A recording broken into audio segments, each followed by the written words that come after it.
Hello sir, good evening. Good evening, good evening. सबसे पहले आप सभी का स्वागत है हमारे चैनल वीटू स्टडी IQ पर। आज हमारे बीच में है सदानंद सर, जो कि अभी नेविगेशन असिस्टेंट के पोस्ट पर कार्यरत हैं। तो आज हम इनसे जानेंगे कि इन्होंने यहाँ तक की जर्नी कैसे कंप्लीट की, और इनसे अगर कोई भी लाइट हाउस में मतलब उसमें जाना चाहते हैं तो उनकी प्रिपरेशन कैसे करनी चाहिए कि आप उसमें जा सकते हैं, उसकी क्या रहती है स्ट्रेटजी, और जो भी आप एग्जाम्स हैं इनसे ही जानेंगे कि इन्होंने और कौन कौन सी एग्जाम क्रैक की है। तो आइए चलते हैं। सर, सबसे पहले आपका स्वागत है हमारे चैनल वीटू स्टडी IQ पर। सर, सबसे पहले आप अपना थोड़ा सा इंट्रोडक्शन दे दीजिए। ठीक है सर, जैसे कि आपने बताया, मेरा नाम सदानंद प्रजापति है। मैं बिहार के राज्य कैमूर ग्राम डरवन का निवासी हूँ। ओके। मैंने अपनी प्रारंभिक शिक्षा राजकीयकृत मध्य विद्यालय डरवन से की। ओके। उसके बाद मैंने 10वीं की परीक्षा हाई स्कूल रामगढ़ और 12वीं की परीक्षा कॉलेज ऑफ कॉमर्स पटना से की। ओके। उसके बाद 2018 में मैंने डिप्लोमा पास किया गवर्नमेंट पॉलिटेक्निक सहरसा से जी। ओके, तो सर आपका ब्रांच मेरा इलेक्ट्रॉनिक्स इंजीनियरिंग था। ओके, तो आपने सहरसा में ही अपनी पास आउट तक क्लास की है? हाँ, सहरसा में ही मैंने इंडिगो पॉइंट ज्ञानेंद्र सर के यहाँ कोचिंग है, वहीं पे हमने पूरी अपनी शिक्षा वहीं प्राप्त की। Okay sir. सर, अभी जो है आप कौन सी पोस्ट पे हैं? अभी मैं नेविगेशनल असिस्टेंट ग्रेड 3 के पोस्ट पर गुजरात के द्वारका में पोस्टिंग हूँ। ओके, सबसे पहले आपको बधाई इस पोस्ट के लिए। धन्यवाद। ओके सर, आपने जो है अभी अपना इंट्रोडक्शन दिया, इसके लिए आपको बहुत बहुत धन्यवाद। सर, आप जो भी अभी तक और कौन सी एग्जाम आपका क्लियर हुआ है, रिटेन या फाइनल जो भी है? सबसे पहले तो मेरा exam national thermal power corporation 2018 में हुआ था, लेकिन उसमें मेरिट मेरा नहीं बन पाया। ओके, इसका मतलब आपके पास आउट होते ही आपने NTPC क्लियर किया था? हाँ, NTPC क्लियर हुआ था, NTPC बनारस। ओके। हाँ, उसके बाद दूसरा एग्जाम मेरा 2020 में हुआ था RRB JEE का, जो कि उसमें फर्स्ट स्टेज हो गया था, सेकेंड स्टेज लेकिन मेरिट नहीं बन पाया मेरा। ओके। और तीसरा RRB टेक्नीशियन हुआ था, उसमें फर्स्ट स्टेज हो गया था, दूसरा स्टेज मेरिट नहीं बन पाया। अच्छा। और चौथी बार मेरा हुआ था मुंबई लाइट हाउस का हुआ था, उसका स्टेज हो गया था फर्स्ट स्टेज। उसके बाद इंटरव्यू भी हमने दिया था। ओके। लेकिन उसका मेरिट आने से पहले गुजरात का लाइट हाउस का मेरा मेरिट आ गया। ओके। हाँ, इसमें हमने फाइनल सिलेक्शन मेरा हो गया। Okay sir. तो सर, ये जो लाइट हाउस वाली जॉब है, ये इसका बैकग्राउंड जॉब थोड़ा हल्का सा बता दीजिए, अगर कोई लाइट हाउस में जाना चाहते हो उसके लिए। ये लाइट हाउस जो बना हुआ है वह समुद्र के जो नेविगेशन है, समुद्र शिप चल रही है, उसको ये नेविगेट करता है, मतलब उसको रास्ता दिखाता है। इसका मुख्य काम ये है, यह मुख्य रूप से समुद्र के किनारे ही बने होते हैं टावर के रूप में। ओके। और इसका जो क्वेश्चन का हिस्ट्री था हमने दिया, उसमें था कि टोटल 100 क्वेश्चन था, जिसमें 70 क्वेश्चन टेक्निकल था और 30 क्वेश्चन नॉन टेक था। Okay sir. हाँ, 70 में एकदम मतलब 70 में जो बेसिक टाइप क्वेश्चन था टेक्निकल का, और नॉन टेक में आपको मैथ, रीजनिंग, GK GS सब था। ओके, ठीक है सर।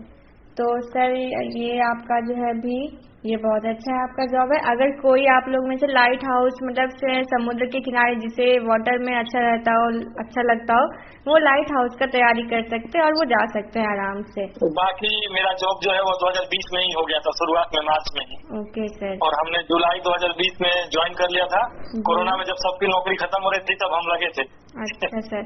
सर, आप ये तो अच्छी बात है कि जैसे कि आपने बताया 18 में पास आउट, मतलब अगस्त लास्ट में तो आप पास आउट हुए होंगे, और स्टार्टिंग में 1 साल मतलब पढ़े खाली 2019 पर कंप्लीट। उसके बाद 2020 के शुरुआत में ही हो गया था, मार्च में ही आ गया था मेरे। तो जैसे कि इन्होंने बताया अभी कि इनकी जॉब बहुत ही जल्दी लगी थी, तो ऐसा नहीं है कि किसी का मतलब जल्दी नहीं लगता है और किसी को बहुत लेट लगता है। अगर आप तैयारी अपनी, सर आपने जो ये स्टार्टिंग में ही निकाल लिया तो सर इसके पीछे क्या है, मतलब हमें तो तैयारी कब से कर लेनी चाहिए कि हमारा पास होते हैं? इसके पीछे यही था कि सर के द्वारा बनाए गए पूरे नोट्स को पढ़ते थे, पूरा नोट्स जो भी सर देते थे, एक्स्ट्रा कुछ पढ़ना ही नहीं था। ओके। जितना सर का जितना नोट्स है, और एक प्रिंसिपल ऑफ इलेक्ट्रॉनिक्स बुक है इलेक्ट्रॉनिक्स का, उसको मुख्य रूप से बेसिक पढ़ते थे, और बेसिक ही कंप्लीट रहेगा तो हो जाएगा।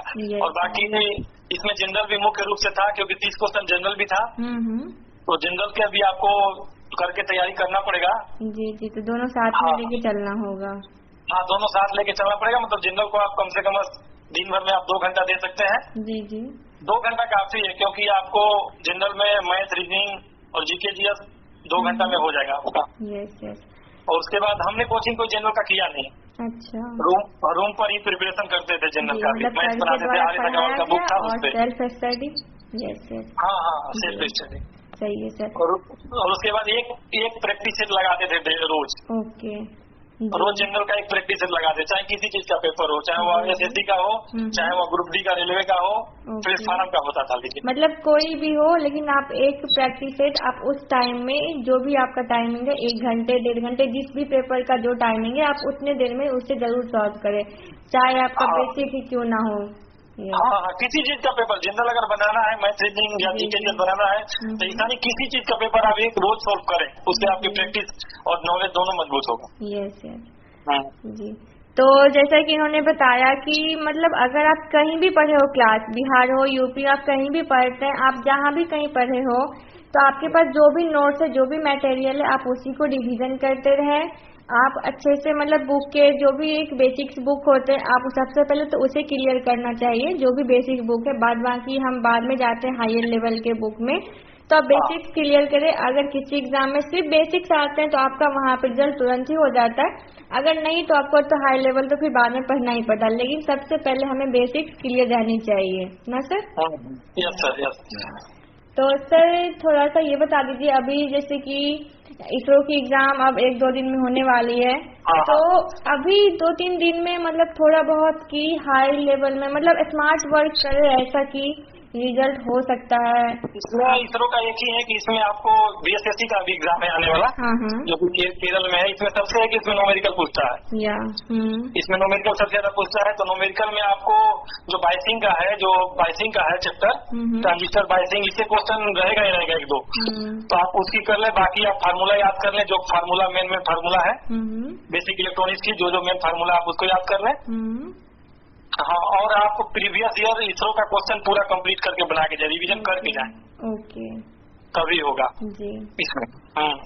तो थैंक यू। मतलब जो भी है इसरो के कैंडिडेट जो भी एग्जाम देने जा रहे हैं, तो आप 2-3 दिन में कुछ नया ना पढ़े कि आपको ये नहीं आता, आपने वो स्टार्ट कर दिया, और जो भी आपका पढ़ा हुआ आप उसे रिवीजन कर ले। और जो भी इसरो के अभी तक के सेट्स हैं, चाहे वो 15-20 आपके पास जो भी अवेलेबल सेट्स है, फिर से एक बार उसको मतलब रीड कर ले कि आपका आंसर और आपको वो मुजवानी मतलब याद है कि नहीं। ठीक है, तो सिर्फ उसको पूरा पढ़ ले, जो किसी का सेट बना लें, डीएमआरसी हो या तो आरआरबी जेई हो या तो आप एनपीसीआईएल हो, किसी चीज का सेट हो, आप कंप्लीट सेट को बनाए। और वो इसके लिए इसरो के लिए बात हो रहा है, तो इसके लिए आप पूरा सेट बना के जाए अभी कंप्लीट। ओके जी, थैंक यू। तो सर अभी जैसे कि एनपीसीआईएल की एग्जाम होने वाली थी, बट वो पोस्टपोन हो गई है, तो ये एक तरीके से माना जाए तो अच्छा ही है, क्योंकि 2-2 एग्जाम मतलब बहुत सारे लड़कों को दिक्कत हुआ था इसमें, किसी का फ्लाइट का टिकट कैंसिल करना पड़ा, तो लेकिन 2 एग्जाम लड़ गया था जी। तो ये अच्छा है कि पोस्टपोन हुआ है, आपको मतलब टाइम और भी मिल गया कि आप उसके लिए प्रिपेयर कर सके। तो आप एनपीसीआईएल के लिए सर थोड़ा सा बता दीजिए कि अगर कोई एनपीसीआईएल में, क्योंकि इसमें इंटरव्यू भी होती है, तो इंटरव्यू साथ साथ लेके अगर थोड़ा बहुत करना चाहे तो कैसे कर सकते हैं? ये एनपीसीआईएल में है कि इसमें तो जो हमने दिया था, मद्रास एनपीसीआईएल का दिया था, इसमें आप 100 टेक्निकल था और 100 नॉन टेक था। तो आपको 100 टेक्निकल में तो मतलब बेसिक ही क्वेश्चन थे, लगभग कोई हाथ ज्यादा था नहीं, बेसिक ही थे। आप बेसिक कंप्लीट बीके में अगर क्लियर कर लिए और पूरा इसरो का सेट बना लिए, तो उससे बाहर आपको नहीं आएगा उसमें। ओके। और जनरल में है तो जनरल में आपको 25 मैथ, 25 रीजनिंग, 25 जीके दिया, तो 25 था। और हाँ, तो उसमें आप 25 मैथ में, नॉर्मली मैथ आपको कैलकुलेशन मजबूत होना चाहिए, तभी आपसे मैथ बनेगा, क्योंकि टाइम बहुत कम होता है और सवालें ज्यादा होती हैं। सही बात है सर। जो हमने दिया था, बाकी एनपीसीआईएल में और जगह क्वेश्चन 120 होते हैं, जो हमने दिया था उसमें 200 क्वेश्चन था। जी सर, सब्जेक्ट अलग होता है, रावत भाटा का अलग रहता है, किसी में अलग रहता है। हमारे रावत भाटा में तो 100 ही क्वेश्चन था, 70-30 था। हमने इससे पहले काकरा पर एनपीसीआईएल दिया, जो 18 में दिए थे, तो उसमें 120 क्वेश्चन था। हाँ, तो सबका अपना अलग अलग है, लेकिन जनरल रहेगा ही रहेगा, ये एनपीसीआईएल का नियम है। तो सर ये जो है अब तो ये तो हो गया रिटर्न के लिए आप जो भी है बेसिक्स क्लियर करके MCQs बनेगा। इंटरव्यू के लिए हमें थोड़ा बहुत उसके लिए स्ट्रेटजी बता दीजिए कि इंटरव्यू भी इन लोगों का सबका मतलब अपने आप पे कॉन्फिडेंस भी आ जाए और वो तैयारी भी अच्छे से कर लें। इंटरव्यू में ये है कि जो आप बेसिक चीज को जाने वो थोड़ा आप किसी को बता लें, मतलब किसी दूसरे आदमी को बता सकें, ऐसे बेसिक किसी चीज को जाने। जैसे आप डिजिटल में ऐसे जानते हैं तो डिजिटल में भी आपको सब कुछ का नॉलेज आप किसी दूसरे को बता सके, ऐसे नॉलेज आपको होना चाहिए। आपको रुकना नहीं है किसी भी इंटरव्यू में।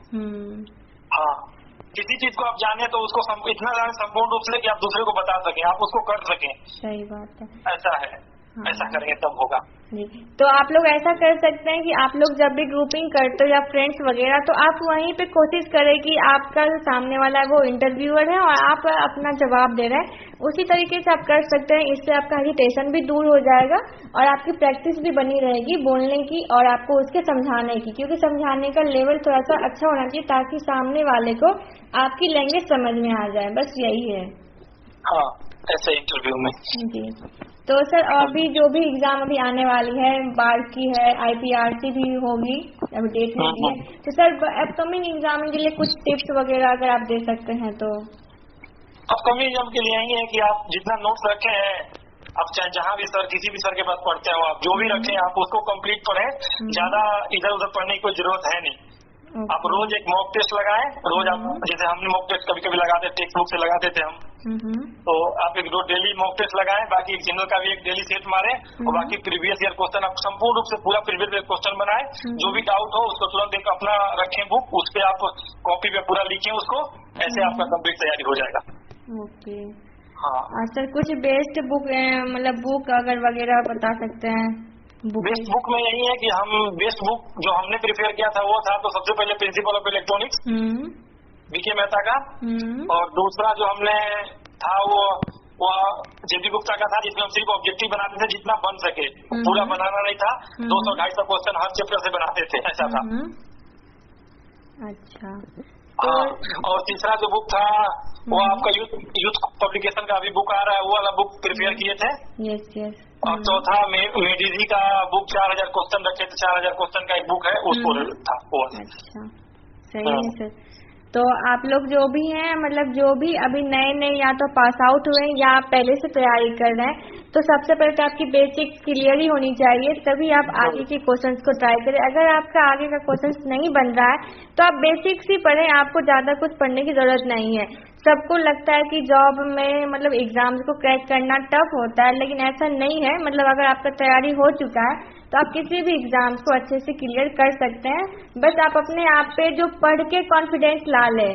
अगर अपने आप पे आपको कॉन्फिडेंस आ चुका है कि जो हमने पढ़ा है वो मैं एग्जाम में दे सकता हूँ या दे सकती हूँ, तो आपका एग्जाम बेशक निकलेगा, उसमें आपको डाउट करने की कोई जरूरत नहीं है। सबसे पहले विद्यार्थियों को लास्ट है कि जब ये एग्जाम हॉल में जाते हैं तो वहाँ पे उनको मेंटली ज्यादा हरासमेंट नहीं होना है, क्या आएगा क्या नहीं आएगा, जो आएगा उनको वही बनाना है, उसी में रिजल्ट लिखा है। सही बात है सर। किसी चीज को मतलब ज्यादा दिमाग लेने पे क्या आया हुआ क्वेश्चन भी गलती हो जाता है। सही बात। तो इसको आप दिमाग से निकाल दें कि इसमें हमको होगा ही, अरे होगा या नहीं होगा वो तो अपनी जगह है, लेकिन आपको सेट में बस जितना आपको आ रहा है उसको सही मार के आना है बस। जी। ऐसा है, क्वेश्चन जितना हो सके उतना आप निगेटिव कम लेने को करें, जितना अधिक से अधिक टच करने से नहीं होगा कुछ। जी मैं यही आप जितना निगेटिव कम लें।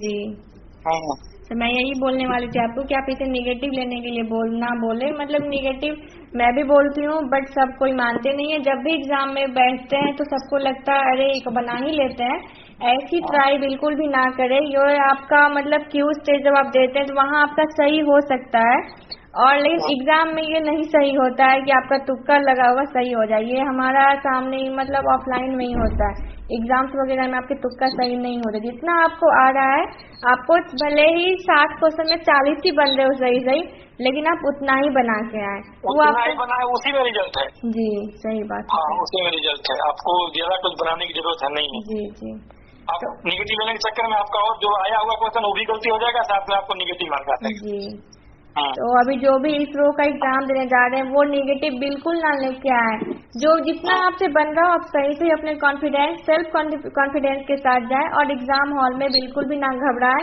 कि हमने ये नहीं पढ़ा है, हमने वो नहीं पढ़ा है। अगर एग्जाम में आ गया, जितना आपको आता है एग्जाम्स में उतना ही पूछेगा।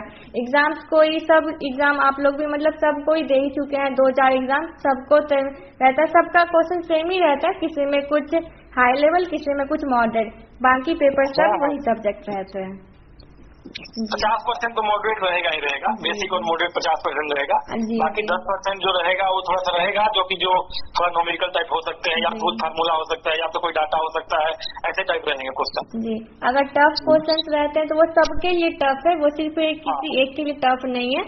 तो टफ क्वेश्चन में ही कोई निगेटिव ना ले, जिसने सही बनाया बस उसका ही होता है। तो ये ना घबराए कि हमारा 10 क्वेश्चन टफ है तो मेरे लिए है, वो सबके लिए ही रहता है। जैसा आपका पढ़ाई है सबने वैसा ही पढ़ा है।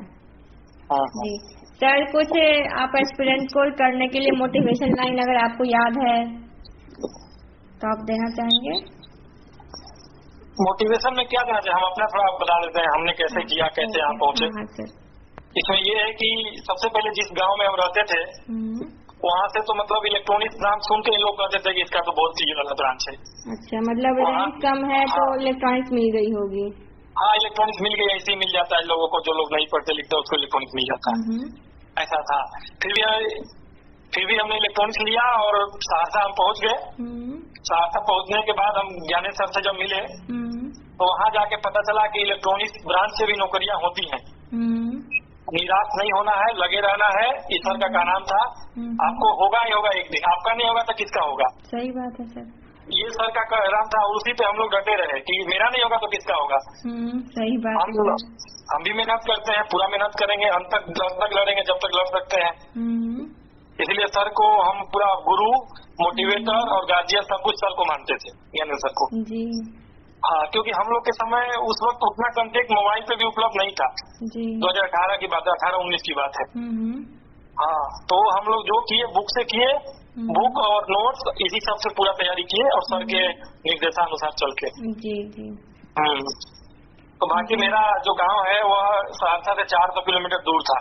अच्छा। और हम यहाँ घर लगभग 4-6 महीना पे एक बार आते थे और यहाँ से राशन लेके जाते थे 400 किलोमीटर दूर।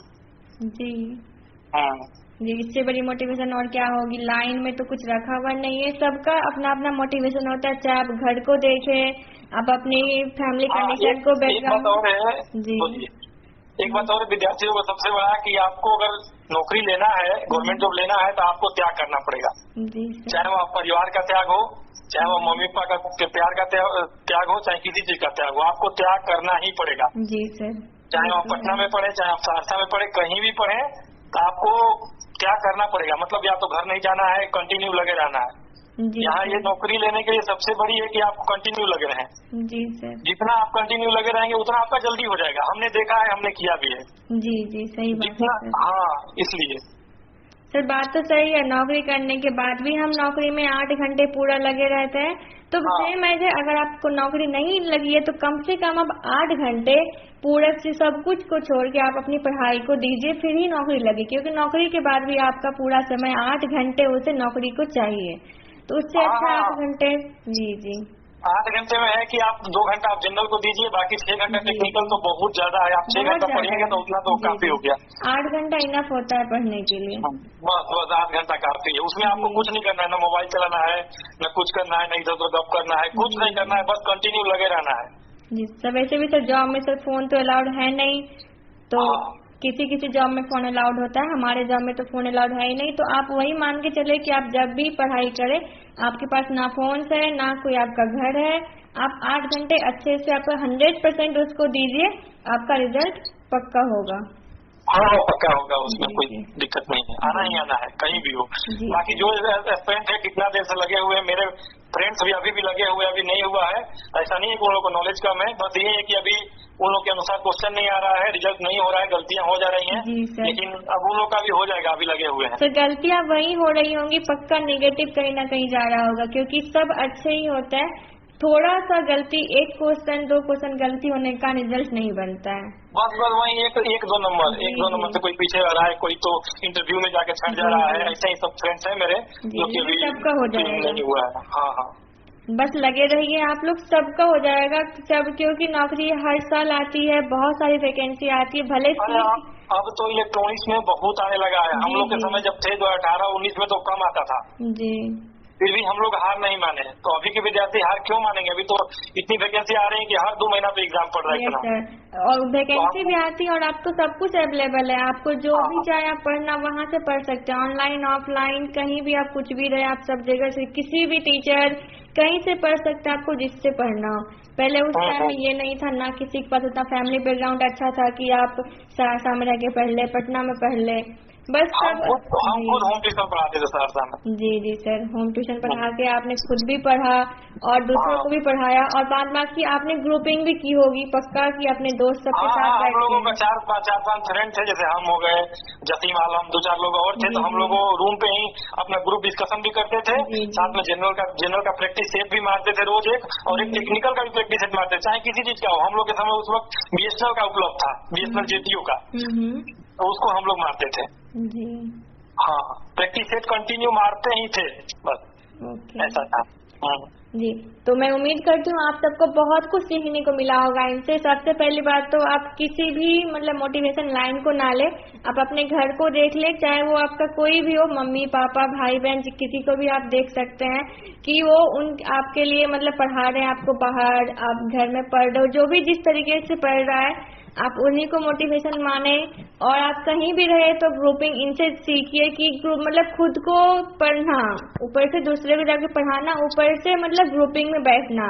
सबको ही 24 आवर मिलते हैं, लेकिन आजकल सबके पास 24 आवर भी कम पड़ जाते हैं कि आज हमने ये नहीं पढ़ा, आज हमने वो नहीं पढ़ा। तो ये सब बहानेबाजी बंद करके आप अपनी सही डायरेक्शन में पढ़ाई करें। जो भी दोस्त वगैरह आप बनाते हैं तो उनके साथ ग्रुपिंग जरूर करें, सेट बनाया करें, बाद बाकी आपका जॉब के बाद होता रहेगा सब कुछ। थैंक यू सर, आपने इतना समय निकाला हमारे लिए, आपको बहुत बहुत धन्यवाद। Thank you. तो आप सबसे फिर मिलेंगे किसी नेक्स्ट वीडियो में, मतलब मैं किसी और को फिर देखती हूँ कि वो आप लोग के लिए कुछ मोटिवेशन लाए, मतलब कि कोई भी अदर पोस्ट पे रहते हैं। अगर आपको वीडियो अच्छी लगी हो तो एक लाइक, कमेंट और सब्सक्राइब जरूर करें और अपने दोस्तों में जरूर भेजें। और अगर अभी तक आपने इसरो वाला वीडियो नहीं देखा है सुप्रभात रंजन का, तो आप वो भी जरूर देखें। NPCL का वीडियो आपको अवेलेबल है, आपको बहुत सारे वीडियो अवेलेबल कर दिए गए, आप उसे जरूर देखें। फिर मिलेंगे नेक्स्ट वीडियो, तब तक के लिए bye bye. Thank you sir. Thank you.